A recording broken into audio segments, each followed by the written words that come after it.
News 12 Long Island, Sean Bergin is live in Riverhead with the latest for Sean. The Suffolk District Attorney says he's formed a DWI task force targeting Long Island's East End, Stacey.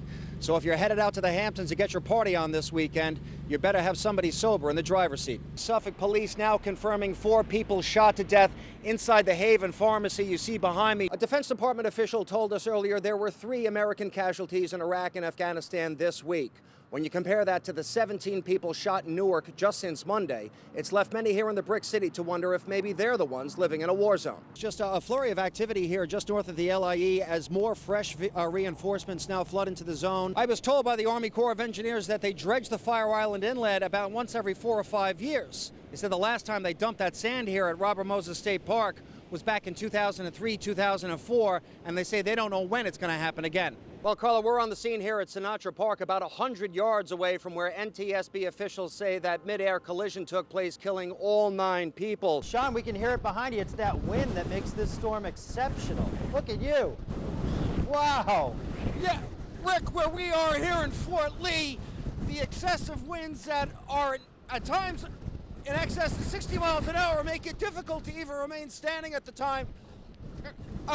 We are on Anderson Avenue. The streets are littered with chunks of debris like this that have been ripped from the top of the roof of this 15-story high-rise. I'm standing on the deck of a private residence where the raging Passaic River is coming within just a few feet now of cresting its banks.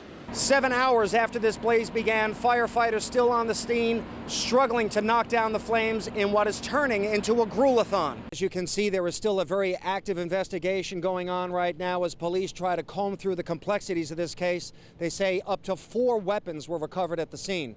That right now is the latest from Seaford. Sean Bergin, News 12 Long Island. There was a time in our history when, legend has it, the ships were made of wood, the men were made of iron, and the women? The women, you know, you don't want to mess with the women. They're usually our best sailors, very strong. Don't mess with them, huh? Well, you can try, but you'll They'll find kill out. you. No, they might not kill you, but they'll make you cry. And that's probably worse. Steady there. Captain Dave Moreland would know. He's been sailing tall ships for 40 years, and women make up half his crew on board the Picton Castle. Liz Kerr of Brooklyn is among them. The community nature of sailing kind of draws women. The fact that it's very cooperative, I think, is something that's very appealing. We caught up with the crew of the Picton Castle in the waters off Mattatuck as she set sail for Greenport. That's where the tall ship's challenge is scheduled for this Memorial Day weekend. Built in 1928 and named after a Welsh castle, the 180-foot ship served with the Royal Navy during World War II. But Captain Moreland says she's best known for her world voyages, having circumnavigated the globe 5 times. Well, the captain tells me on a typical world voyage, the crew will spend anywhere from 12 to 14 months out at sea, and during that time, they'll sleep in these bunks off to the side of the main salon here. This is also the compartment where the crew will eat their meals during inclement weather.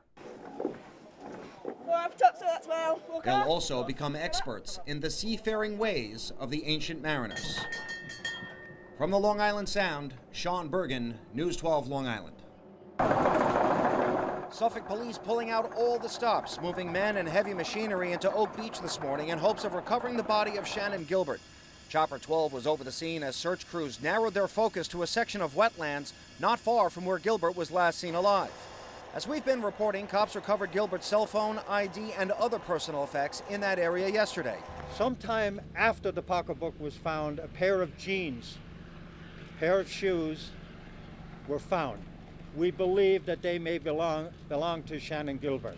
Police Commissioner Dormer says he believes Gilbert is dead but not murdered. Investigators are operating on the theory that Gilbert stumbled into the swampy area, became disoriented, and drowned in the dark of night. Very easy to get engulfed with water, muck, and fall down and not be able to get out of there. So we surmise that that's what happened to Shannon, and that she's in there someplace. The Jersey City call girl was last seen running in a panic from a client's Oak Beach home 19 months ago. She placed a 911 call that lasted more than 20 minutes and was not heard from again. Based on evidence recovered yesterday, detectives believe she was not a victim of the serial killer who dumped the remains of 10 people in the area off Ocean Parkway. But Shannon Gilbert's mother, Mary, says her daughter's death was no accident. I think whomever she was fearful of that night, to make her have that 911 call screaming for help, whoever that person was, they're responsible for taking Shannon away from me and my family. Well, search crews are in for a rough slog back there as some cops report sinking waist deep in muck that's more like quicksand, but we'll keep you posted on their progress. From Oak Beach, Sean Bergin, News 12 Long Island.